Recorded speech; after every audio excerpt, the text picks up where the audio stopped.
우리 옆에 뒤에 분하고 인사하겠습니다. 잘 오셨습니다. 우리 같이 인사하겠습니다. 우리 한 번 더 인사하겠습니다. 큰 은혜 받으시기를 바랍니다. 우리 같이 인사하겠습니다. 우리 마지막으로 이렇게 인사하겠습니다. 한 주간도 승리하시기 바랍니다. 우리 같이 인사하겠습니다. 저는 미국에서 약 3년간 공부하고 또 사역을 했습니다. 미국 그러면은 많은 분들이 아이고 좋으셨겠다 이렇게 생각하실지 모르겠는데 물론 좋았습니다. 할렐루야. 그런데 생각 밖에 힘든 일도 좀 있었습니다. 제가 미국에서 사역하면서 힘들었던 것은 관계 문제가 아니었고 뭐 언어 문제, 영어 문제가 아니었습니다. 제가 미국에서 가장 힘들었던 것은 일이 없다는 것이었습니다. 혹시 미국에서 신앙생활 해보신 분들 잘 아시겠지만 미국 교회는 조금만 일이 있으면 교회가 깨집니다. 뭐 목사님이 나한테 잘못했다 그래서 기분 나쁜 분들이 쑥 빠져나가고 또 부목사님이 조금 담임 목사님보다 낫다 그래가지고 또 부목사님 모시고 싹 빠져나가고 이제 이렇게 너무 쉽게 교회가 깨집니다. 그러니까 이제 담임 목사님 되신 분들의 입장에서는 이렇게 부목사님들한테 예를 들어서 일을 다 맡길 수가 없습니다. 뭐 일을 전적으로 맡길 수가 없는 거예요. 이제 그러다 보니까 제가 부목사로 사역을 하고 있었지만 제가 하는 일이라고는 거의 허드렛 일이었습니다. 뭐 예를 들면 뭐 의자 세팅하고 그리고 뭐 교회 청소하고 뭐 화장실 청소하고 그리고 주일날에도 뭐 설교하고 이렇게 사회 보는 게 아니었습니다. 밖에서 사람들이 오면 그냥 인사하고 점심 먹고 그리고 나면 오입에도 없잖아요. 미국 교회들은. 그러니까 그냥 오입에 그러니까 점심 먹고 나면 그러면 집에 가면 뭐 한 3시 빠르면 2시 집에 갑니다. 2시 3시 이제 오후에 집에 가면 목사가 할 일이 없잖아요. 그러니까 우리 아들하고 제가 살던 아파트에 있는 그 야외 수영장에 가거나 뭐 아니면 아들 데리고 나가서 뭐 야구를 하거나 아니면은 뭐 주변에 산책을 하거나 이제 그랬거든요. 이게 좋으신지를 아실지 모르겠지만 저는요, 한번 따라해보죠. 일하던 사람은 일해야 된다. 일하던 사람은 일해야 되거든요. 일할 수 있다는 게 복이거든요. 일을 안 시켜주니까 얼마나 힘들어요. 일은 하고 싶은데 서울에 있을 때, 한국에 있을 때, 춘천에 있을 때는 정말 몸이 부서지도록 일을 했는데 미국 갔더니 일이 없잖아요. 그러니까 이게 정체성이 흔들려요. 야, 이래서는 안 되겠다. 내가 여기 미국에 왜 왔지? 이런 생각이 들면서 한 해, 2해에게 넘어가면서 막 고민이 오기 시작했습니다. 그래서 이러면 안 되겠다 생각돼가지고 결심한 거는 뭐냐면 새벽 기도를 한 번도 빠지지 않는 겁니다. 그리고 제일 먼저 나가는 겁니다. 그리고 제일 나중에 옵니다. 그리고 당시 이제 교회가 건축 중에 있었는데 제가 할 수 있는 일이 없으니까 열심히 건축 헌금을 하는 거였습니다. 그리고 또 하나는 성도들이 오면은 그냥 열심히 찾아가서 손잡아주고 맞이해주고 인사해주고 할렐루야 막 그러면서 막 괜히 친한 척하고 이런 거 그런 걸 좀 했었습니다. 그러다가 야, 내가 이렇게 계속 미국에 있다가는 내가 여기 지금 내 나이가 지금 40이고 그런데 야, 이거 어떻게 하면 좋나 이런 생각을 하면서 그래, 한국에 들어가야 되겠다. 그게 서울이든 그게 지방이든 담임 목회든 부목회든 어쨌든 내가 한국 들어가야 되겠다. 이런 생각을 가지고 이제 여주에 이제 지방에 부목사로 이제 사역을 하러 한국으로 귀국하게 됐던 거였습니다. 교회에다가 이제 사임을 하겠다. 이제 얘기를 하니까 교회가 너무 깜짝 놀라는 겁니다. 왜 들어가냐고. 이 좋은 미국을 놔두고 왜 들어가냐고 그러면서 많은 사람들이 집까지 찾아오고 하면서 가지 말라고. 근데 제가 놀란 게 있습니다. 놀란 게 뭐냐면은 송별 모임을 하는데 교회가 건축 중이라서 이제 모일 수 있는 공간이 없어서 송별 모임을 뷔페집에서 했습니다. 미국의 큰 뷔페집에서 했는데 그 큰 뷔페집이 꽉 찼어요. 앉을 자리가 없이 꽉 차게 성도님들이 오셨더라고요. 근데 이게 교회에서 돈 내주는 게 아니에요. 자기가 돈 내고 들어와야 돼요. 얼마나 사람들이 이게 서운해 하시는, 제가 놀랐어요. 왜 이렇게 서운해 하시지? 난 한 일도 아무것도 없는데. 주일날 이제 이제 마지막 송별 이제 인사를 하고 이제 가려고 그러는데 어떤 교인이 하나 와요. 남자분인데 늘 혼자 오는 분이었는데 아주 조용한 분이었습니다. 근데 그분이 저한테 딱 오셔가지고 목사님 왜 가시려고 그러냐고 그러면서 손을 딱 잡더니 이 남자분이, 이 묵뚝뚝한 남자분이 말이죠, 50이 넘은 이분이 닭똥 같은 눈물을 흘리는데요, 저는 그때 너무 놀랐어요. 와, 이분이 왜 이러시지? 근데 이분이 제게 했던 말이 제게는 되게 충격이었어요. 이게 뭐냐면은, 목사님, 제가 미국에 와가지고 가정적으로도 어려움을 겪고, 그리고 미국에 와서 사람 취급 못 받고 무시당하고, 그래서 이제 교회에 왔어요. 근데 교회에 왔는데 누구 하나 반갑게 맞아주는 사람이 없는데 목사님은 아니셨다는 거예요. 목사님은 자기가 오면 달려와가지고 손 잡아주고 그렇게 따뜻하게 손 잡아줬던 사람이 없대요. 근데 목사님이 가신다니까 누가 내 손을 잡아주냐는 거예요. 또 새로운 젊은 부부였습니다. 뭐 교회 나온 지 한 2달 정도밖에 안 됐는데 젊은 부부가 새로 나왔었는데 이 젊은 부부가요, 제가 간다 그러니까 저한테 찾아와가지고 또 닭똥 같은 눈물을 흘리는 거예요. 깜짝 놀랐어요. 아니, 만난 지 얼마 됐다고. 별로 이렇게 그냥 그 관계도 맺어지지 않았는데 주일만 한 번 가끔 본 건데, 그런데 이분들도 닭똥 같은 눈물을 흘리면서 제게 했던 말, 그건 뭐냐면, 목사님 가시면 누가 저희를 이렇게 따뜻하게 맞이해 주십니까? 이거였거든요. 제가 왜 이런 말씀을 드리냐면은, 지난주에 주일날 오후에 우리 네팔의 노동자 교회를 담임하시는 네팔 교회 목사님, 네팔인 되시는 이 조엘 목사님이라는 분이 오후에 와서 설교하셨잖아요. 그런데 이 네팔 사람들이요, 우리 한국에 와가지고요, 요새 이 아시아권에서 가장 폭발적으로 부흥하는 데가 네팔이랍니다. 교회가 막 폭발적으로 부흥하는 데가 네팔이래요. 별로 놀라지도 않으시는데, 네, 이분 얘기입니다. 벌써 7%인가 그렇대요. 그런데 이분이 하는 말이 그래요. 뭐냐면, 네팔인들이 한국에 오면은 다 이렇게 공장 같은 데 들어가잖아요. 얼마나 무시당하는지 모른다는 거예요. 이 네팔에서는 이 사람들이요, 한국어 인증 시험을 봐가지고, 우리 식으로 말하면 토플 시험 보고 합격해가지고 인터뷰해가지고, 그래서 여기 한국에 온 거래요. 다들 엘리트래요. 다들 영어도 잘하고 다 그렇대요. 그런데 한국에 딱 왔는데, 공장에 들어갔는데 인간이야 취급을 받으니까 이 사람들이 너무 자존감이 무너지는 겁니다. 그러는 중에 이 네팔 노동자 교회에 이분들이 오시잖아요.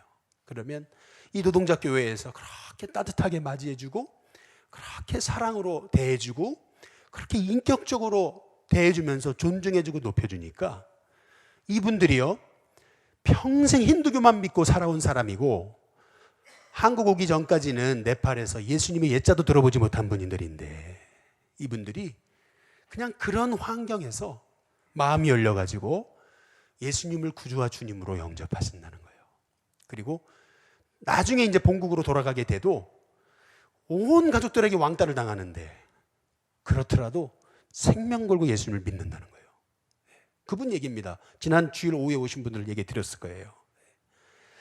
한번 따라해 보시죠. 존중의 힘.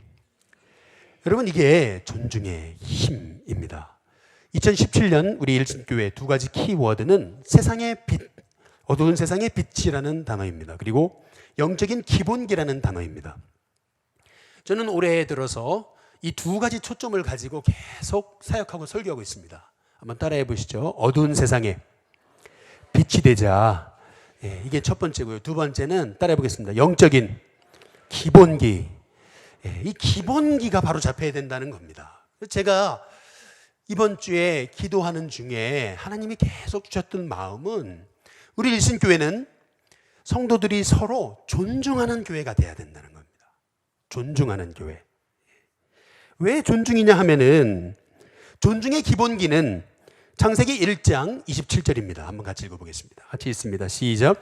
하나님이 자기 형상 곧 하나님의 형상대로 사람을 창조하시되 남자와 여자를 창조하시고. 여기 보면은 하나님이 여러분 각자 한 사람 다 모두를 하나님의 형상대로 만드셨다고 말씀하십니다. 그래서 아무리 못 배우고 못 가졌고 무식하고 또 미개해도요, 그 사람은 하나님의 형상대로 창조되어진 존재이기 때문에, 그 사람은 하나님의 형상대로 창조되어진 존재인 이 하나만으로 그 사람은 존중받고 존경받아야 된다는 것입니다. 인간의 생존에 있어서 가장 필요한 것은 집이 아닙니다. 인간의 생존에 있어서 필요한 것은 물도 아니고 옷도 아니고 먹을 것도 아니에요. 인간의 생존에 있어서 가장 필요한 것은 존중이라는 겁니다. 슈물리 보테학이라고 하는 유태인 랍비가 한 얘기는 이렇습니다. 만약 내가 누군가를 존중하지 않고 무시한다면 그러면 그 사람의 삶의 의지를 꺾는 거라고 얘기합니다.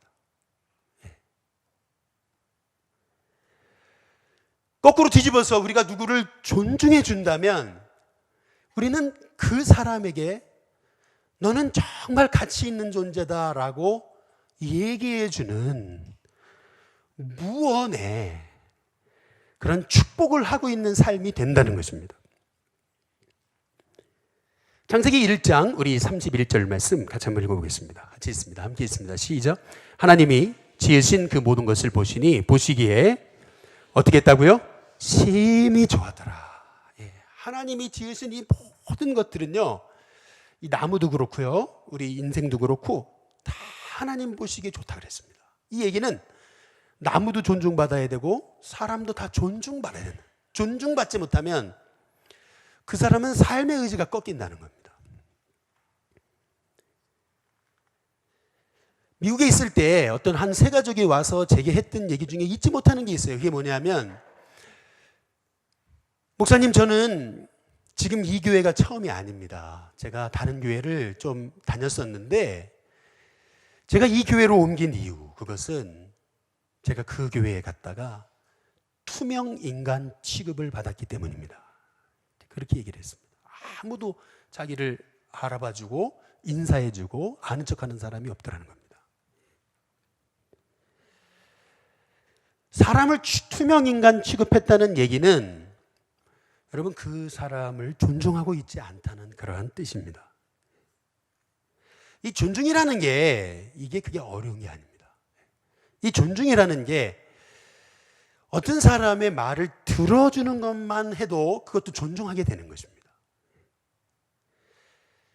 찰스 다윈이라고요, 여러분 잘 아시는 그 진화론의 이 찰스 다윈이 정글에 갔다가 어떤 한 부족을 만났는데 이 부족이요, 인간 같지 않더래요. 이 고릴라하고 똑같이 그렇게 보이더래요. 야, 어떻게 사람들이 저렇게 살지? 진화론을 이제 연구하는 학자니까 고릴라하고 이제 이렇게 하면서 진화가 됐나 보다, 이렇게 생각을 했더라는 거죠. 그런데 나중에 말이죠, 나중에 다시 이제 그 부락을 찾아갔는데 너무 놀랬다는 겁니다. 사람들이 완전 새 사람이 됐대요. 아니, 어떻게 사람들이 저렇게 바뀌었을까? 알고 보니까 한 선교사님이 그 정글까지 들어와 가지고 복음을 전했을 때 이 사람들이 복음을 듣고 완전히 달라진 거예요. 그 모습을 보고 이 다윈이 이 선교사님한테 선교 헌금을 했다는 얘기가 있습니다. 하나님의 형상대로 창조된 인간은 먼저 첫 번째로 존중해 줄 때 자신의 가치를 발견하게 됩니다. 존중해 주는 것만 가지고서도 너는 가치 있는 존재야 라고 우리가 얘기할 수 있다는 겁니다. 한번 동영상 하나를 보시겠습니다.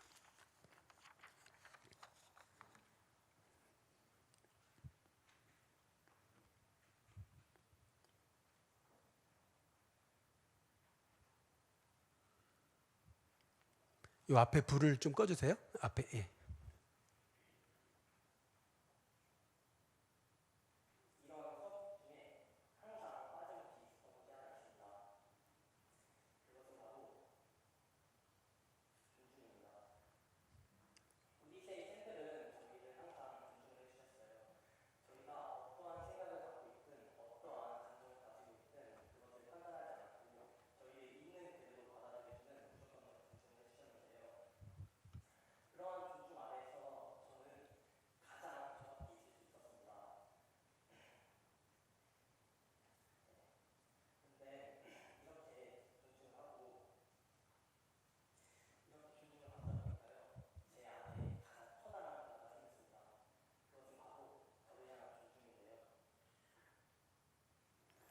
제가 이 짧은 영상을 준비한 이유가 있습니다. 여러분 보시다시피 이 젊은 청년은 말을 더듬습니다. 수줍음도 타는 아이입니다.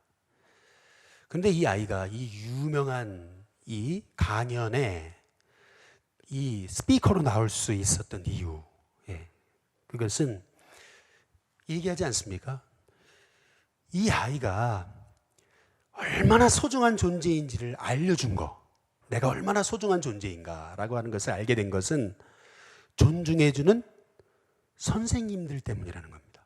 무조건적으로 존중해주는 선생님들 때문에 나라는 사람이 얼마나 가치 있는 존재인가라고 하는 것을 여러분 알게 됐다는 겁니다.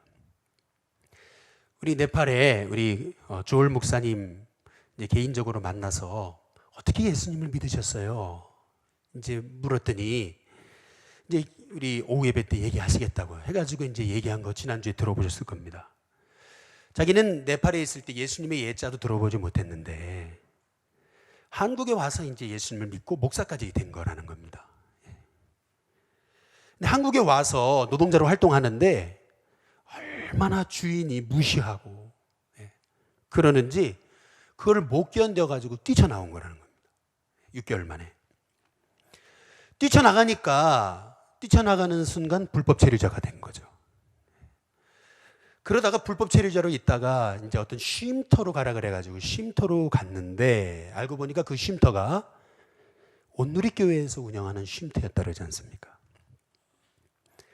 한국에 왔는데 한국의 사장님은 늘 자기를 무시했는데 쉼터에 있는 그 한국 분들은 그렇게 자기를 존중해 주더라는 거죠. 아니 세상에서 존중받아 본 적이 없는데 이렇게 존중해 주니까 무슨 생각이 들어요? 여기 사입이 아닌가, 그런 생각이 들더라는 거죠. 사입이 아닌가. 너무 존중해 주니까 이 사람들 사입이 아닌가. 근데 계속 존중해 주니까 점점점 마음이 열려서 결국 이분이 온누리교회에서 은혜 받고 온누리교회에서 결국에는 목사가 되기로 결심했다 그러지 않습니까? 이게 여러분 존중의 힘입니다. 새벽에 우리가 5시 반 새벽 기도인데 저는 보통 한 5시쯤 나와서 요 맨 앞에 앉아서 새벽 기도를 합니다. 하루는 5시에 새벽 기도를 하려고 탁 앉았는데 뒤에서요 누가 막 떠들어요. 야, 이게 새벽부터 누가 이렇게 떠들지? 근데 목사 체면에 뒤를 쳐다볼 수도 없고 조용히 하시라 그럴 수도 없고 막 떠들어요. 그래서 가만히 들어봤어요. 무슨 얘기를 저렇게 하시나 가만히 들어봤더니 전능하사 천지를 만드신 뭐 하는 거예요? 사도신경 가르쳐주고 계시는 거예요. 우리 권사님 한 분이 우리 성도님 한 분을 위해서 매일 아침마다 그날부터 해서 매일 아침마다 사도신경을 가르쳐 주시는데 마음이 뭉클했습니다. 야, 이게 성도의 사랑이고 이게 우리가 교회에서 해야 될 존중의 삶이 아닐까 저는 그런 생각을 하게 됐습니다. 두 번째로 하나님의 형상대로 창조된 인간은 존중해 줄 때 변화됩니다. 존중해 준다는 말은 인정한다는 거거든요. 참 신기한 것은 존중만 해줬는데도 그 사람이 변합니다. 제가 양광교회에서 섬길 때 저희 교회에 당시에 서울예고 교장 선생님이 나오셨습니다. 그런데 이 교장 선생님 부인이 저한테 전사님 꼭 2박 3일만 저한테 시간을 달라고 2박 3일만 시간을 달라고 몸만 오시면 되니까 2박 3일만 저를 위해 시간을 내달라고 이제 그래요. 그래서 아니 그럼 뭐 못하겠냐고 그래서 2박 3일 동안 그분이 하자는 대로 했습니다. 그래서 이제 이분이 하자는 대로 곤지암이라는 곳을 갔는데 이 곤지암에 딱 내렸는데 내린 순간부터 그 길 밖에서부터 사람들이 막 깔딱하게 인사를 하시는데 센터 안에 딱 들어오니까 사람들이 막 박수를 쳐주고 노래를 불러주고 잘 왔다고 막 그러고 막 손잡아주고 막 그래요. 그때 제게 든 생각이 뭐예요? 여기 사입이 아닌가. 예. 정말입니다. 여기 사입이 아닌가. 이상한 데 온 게 아닌가. 근데 속으로 저 사모님이 이렇게 교양 없는 분이 아닌데, 이런 생각이 들었어요. 하루가 지나고 이틀이 지나는데요, 밥도 다 떠주고 그리고 다 섬겨주고 그래요. 방에 들어가면 편지 써주고, 네. 얼마나 극진히 섬겨주는데, 둘째 날 저녁인데요, 이 선생님들이 이제 남자들을 다 끌어안아 주는데, 저처럼 등치 큰 남자들이요, 그냥 끌어안아 줬는데, 딴 말 한 게 아니에요. 끌어안아 줬는데 이 남자들이 펑펑펑 웁니다. 야, 제가 그걸 보고 깜짝 놀랐어요. 그냥 안아줬어요. 그냥 남자끼리 안았어요. 그런데 펑펑펑 울어요. 제가 그걸 보면서, 이야, 이게 정말 이게 어떻게 된 거지, 이제 이런 생각을 제가 했던 기억이 납니다. 사람은요, 하나님이 하나님의 형상대로 만드셨어요. 하나님의 형상대로 만들었다는 얘기는 얼마나 존귀한 존재라는 거예요. 근데 그 존귀한 존재들이 계속 무시당하고 자랐어요. 한 번도 존중받아 본 적이 없어요. 그런데 갑자기 존중해 주니까 왜 이러지? 근데 마음이 열리니까요, 다 그냥 존중해 주는데, 쇼하는 것 같은데 꼭 사람은요, 그 앞에서 완전히 꼬꾸라지는 걸 제가 봤습니다. 이게 존중의 힘이라는 겁니다. 저는 우리 일신교회가 이런 존중하는 교회가 될 수 있었으면 좋겠습니다. 세 번째로, 하나님의 형상대로 창조된 인간은 존중받고 자랐을 때 자라서도 복된 인간관계를 형성합니다. 이게 무슨 말이냐면요, 어렸을 때부터 존중받고 자란 아이는요, 나중에 커서도 인간관계가 좋습니다. 근데 어렸을 때부터 무시당하고 자란 아이들은요, 인간관계가 안 좋습니다. 유태인 랍비 슈물리 보테약이라는 분이 이런 얘기를 했습니다. 존중하는 기쁨을 아는 아이가 원만한 인간관계를 맺는다, 그랬습니다. 여러분이 여러분의 자녀가 복된 자녀로 크기 원하신다면 여러분의 자녀를 존중해 주십시오. 있는 그대로. 군대 가보신 분들 잘 아실 겁니다. 신기한 게 있어요. 이등병 때 군대 들어와가지고 고문관 역할을 했던 애들, 병장되죠? 자기가 어려움 당했잖아요. 또 고문관 얘기 들었잖아요. 병장되면 다른 사람한테 잘해줘야 되잖아요. 그거 아니거든요. 꼭 이등병 때 고문관 소리 들으면서 맨날 무시당한 아이가요, 병장되면 제일 그 부대에서 고약하기로 소문난 그러한 고참이 됩니다. 얼마나 밑에 사람들 괴롭히는지 몰라요. 그게 왜 그런 건지 아십니까? 사람이요, 존중받아보지 못한 거예요. 존중받아보지 못하면 남을 존중할지 몰라요. 존중받아본 사람이 존중하는 거고요, 고기도 먹어본 사람이 먹는 거고, 사랑도 사랑받은 사람이 사랑하는 겁니다. 그런 의미에서 우리 일신교회가요, 저는 존중하는 교회가 됐으면 좋겠습니다. 일신교회에 오면은요, 그 사람이 가졌든 못 가졌든, 배웠든 못 배웠든, 그 사람이 뭐 잘 입었든 못 입었든, 그냥 하나님의 자녀라고 하는 그 하나만으로 존중받는 교회가 됐으면 좋겠습니다. 어떻게 존중을 실천할 수 있겠습니까? 가장 첫 번째는 먼저 여러분의 마음에 존중하는 마음이 필요합니다. 존중하는 마음으로 성도들을 대했으면 좋겠습니다.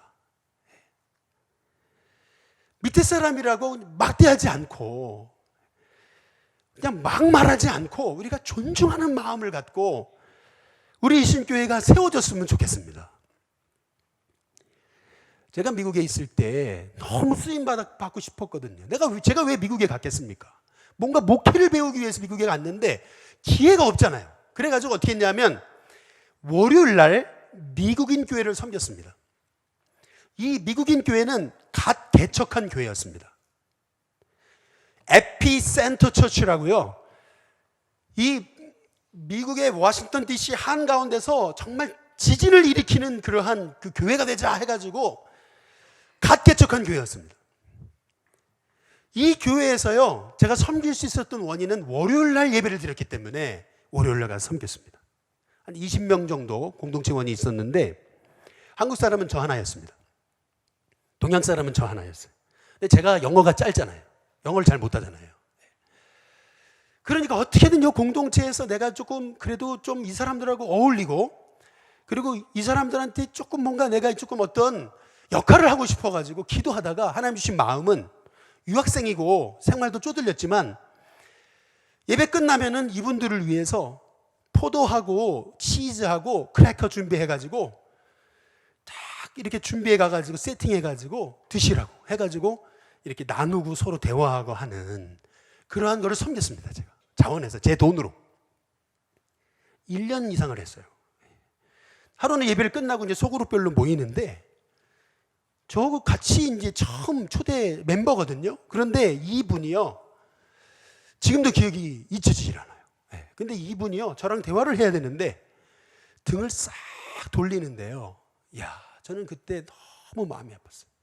야, 그래도 제가 한국에 있을 때는 제가 그래도 5,000명 모이는 교회의 부목사로 7년간 섬기면서 이런 대우를 받아본 적이 없는데, 그렇게 내가 동양 사람이라는 이유로, 영어 못한다는 이유 하나만으로 어떻게든 그 공동체에 들어가서 내가 어떻게든 거기에 일원이 돼보려고 몸부림을 쳤는데 딱 등을 돌리는 모습을 보면서 너무 마음이 아팠어요. 그런데 하나님, 제가 사람 보고 교회 다니는 거 아니고 제가 여기 온 목적이 있으니까 제가 여기를 섬기겠습니다. 끝까지 섬겼거든요. 근데 결국 그 교회는 깨졌습니다. 그 교회는 문을 닫았어요. 저는 그 교회의 모습을 보면서 느끼는 게 있습니다. 그 교회가 노숙자, 홈리스 그런 사역을 하고 좋은 일들 많이 했어요. 그러나 여러분, 홈리스 사역하면 뭐 합니까? 홈리스 사역하면 뭐 하겠어요? 성도 간에 서로 존중하는 마음을 갖지 못하면 그 공동체가 어떻게 사람이 와서 발을 붙이겠습니까? 저는 우리 일신교회가 정말 존중하는 마음이 있는 우리 성도님들 됐으면 좋겠습니다. 그리고 어떻게 존중을 실천하겠습니까? 제일 중요한 것은 존중하는 언어입니다. 한번 사진 보여주시죠. 예. 저기 누가 있죠? 예, 제 얼굴이 있습니다. 이게 뭐냐면은 제가 제자훈련반에서 우연찮게 그냥 사진에 찍힌 겁니다. 제가 찍은 게 아니고. 제가 이제 제자훈련반에서 강의를 하고 이제 끝내면은 이제 어떤 권사님이 딱 사진을 찍어서 전체 카톡방에 올려요. 그런데 제가 어떻게 거기 서 있다가 찍혔어요. 전체 카톡방에 딱 올려왔어요. 딱 클릭을 하고 보는데 제가 너무 놀랐어요. 그게 뭐냐면은 잘 안 보이실 텐데, 잘 안 보이실 겁니다. 제가 제 얼굴을 보고 놀랐습니다. 그건 뭐냐면 제 얼굴이 너무 어두운 겁니다. 그래 안 보이십니까? 잘 안 보이시죠? 예. 제 얼굴이 싸나운 거를 제가 봤습니다. 내 얼굴이 저랬던가? 이제 이러면서 제가 저 얼굴을 보고 많은 생각을 했습니다. 왜 그러냐면 저는 제가 제 얼굴이 밝은 줄만 알았는데 이 사진을 딱 보는 순간 제 얼굴이 안 밝더라고요. 이 말의 의미는 뭐냐면요, 여러분의 말도 똑같습니다. 여러분의 말도 여러분 스스로는 내가 사람을 존중하고 있는 것처럼 보이는지 모르지만 여러분의 말투가 얼마나 사람을 힘들게 했는지 여러분 한번 좀 생각해 봐야 됩니다. 그리스도인의 영적인 매너, 그리스도인의 매너, 기본기, 그것은 뭐냐면 존중하는 말입니다. 예수님을 보세요. 십자가에 못 박혀 죽으실 때 왼편 강도가 예수님을 막 저주하잖아요. 근데 오른편 강도가 저도 구원받을 수 있습니까? 묻습니다. 그때 예수님 뭐라 그러세요? 너 같은 것이 그러지 않았습니다. 너가 나와 함께 오늘 밤 낙원에 있을 거다. 이 여러분 오른편에 있던 강도는요, 인간답지 않게 산 사람입니다. 인간답지 않게 산 사람에게 예수님은 오늘 밤 너가 나와 함께 낙원에 있을 거다. 사람이 문둥병 걸렸거든요. 사람들이 다 피해요. 다 피해요. 절대 가까이 가지 않아요. 가족들도 가까이 가지 않아요. 그런데 예수님은요, 문둥병자를 보시고 문둥병자를 만져주십니다.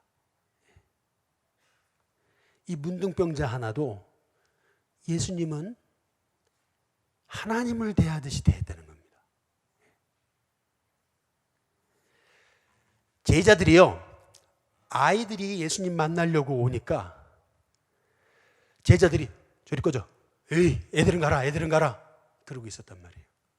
그랬더니 예수님이 어린아이들이 내게 오는 것을 금하지 말아라.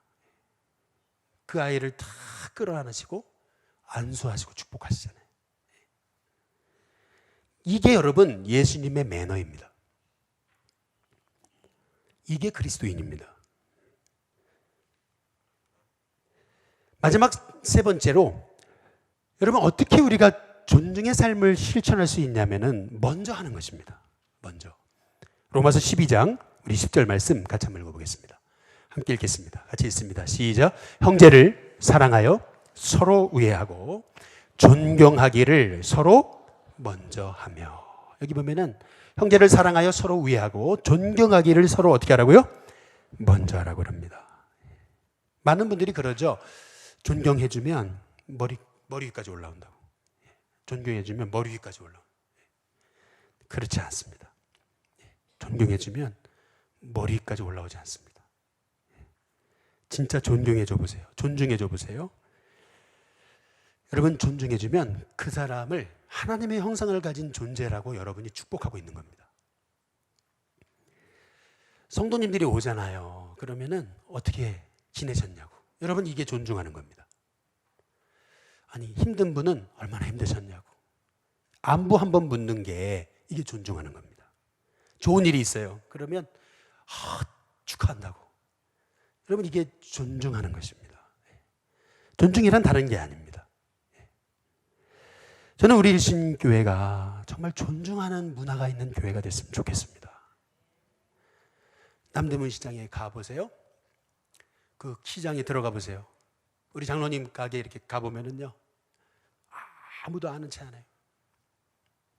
제가 여러 번 가는데도 아는 체들을 안 하세요. 얼마나 썰렁한지 몰라요. 무서워요. 들어가면.